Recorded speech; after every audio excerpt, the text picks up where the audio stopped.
एक वीरान रेगिस्तान के बीचों बीच समीर नाम का एक थका हुआ मुसाफिर भटक रहा था। तभी उसकी नज़र एक चमकते हुए नीले पत्थर पर पड़ी।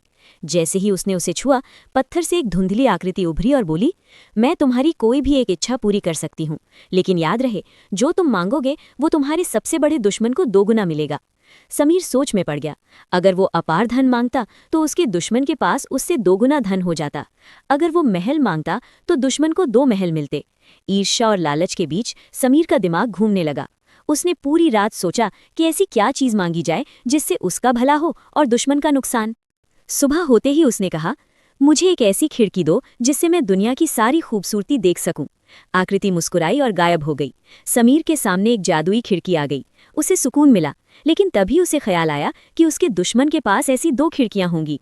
जब उसने झांक कर देखा तो उसे समझ आया, दुश्मन के पास 2 खिड़कियां तो थीं, लेकिन वो उन दोनों के बीच उलझ गया था और किसी एक दृश्य का आनंद नहीं ले पा रहा था।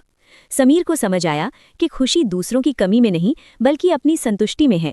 वो अपनी एक खिड़की के साथ खुश था, जबकि उसका दुश्मन दोगुना पाकर भी बेचैन था।